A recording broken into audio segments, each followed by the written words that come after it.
Today, we will try to understand the science behind personal finance. For most of human history, money was simple.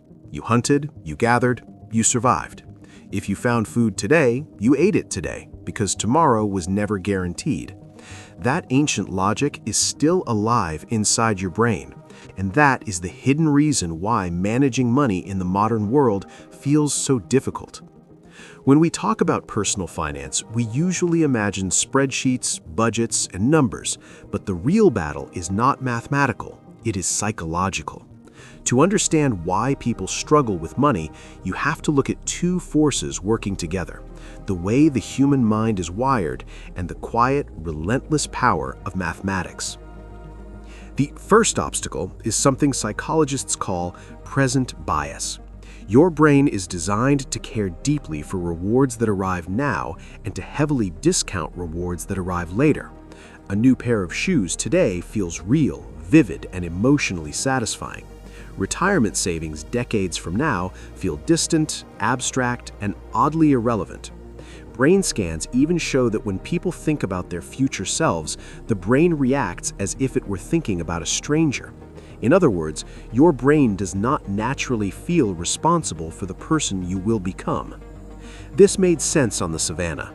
Eating today was safer than saving food for a future that might never arrive. But in a world of credit cards and one-click purchases, this instinct quietly pushes us toward overspending and postponing investments even when we know better. Then comes the second trap: loss aversion. The human mind experiences losses far more intensely than gains. Losing $100 hurts roughly twice as much as gaining $100 feels good. This imbalance distorts decision-making. It causes people to cling to losing investments, hoping they will recover just to avoid admitting a loss. It also keeps many people out of the market entirely because short-term drops feel unbearable, even when long-term growth is statistically likely. So if our brains are wired against us, how do we win? The answer is not more motivation. Willpower is fragile and limited. The real solution is to design your environment so the smart choice becomes the easy, automatic one. The first step is automation. When saving requires a monthly decision, emotion eventually wins. By setting up automatic transfers from your paycheck to savings or investments, you bypass the emotional pain of paying. The money never fully feels like it was yours to spend, so your brain doesn't register its absence as a loss. Discipline becomes invisible. The second strategy looks toward the future. Instead of trying to save more today, you commit now to saving more later, specifically when your income increases. When the higher savings rate begins, it comes from money you never had before. Your lifestyle does not shrink, and loss aversion stays quiet.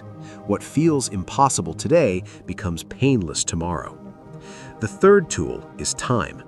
Modern marketing is designed to trigger urgency and emotion, pushing you to act before you think. By enforcing a simple waiting period for non-essential purchases, you give control back to the rational part of your brain.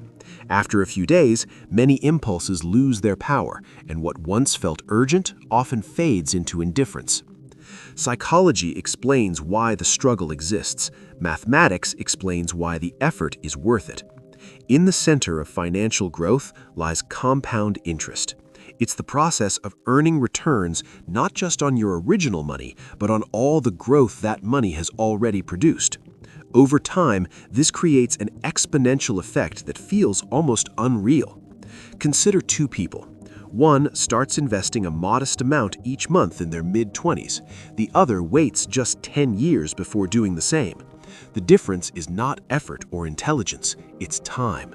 The early starter ends with more than double the wealth, not because they worked harder, but because their money was given more years to grow.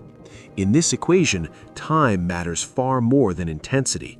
Waiting is expensive. It is the highest tax you will ever pay. In the end, successful personal finance is not about perfection. It's about understanding your limitations and working around them. Accept that your brain is not built for long-term financial thinking. Remove friction wherever possible. Focus on long-term trends instead of short-term noise. And most importantly, start now.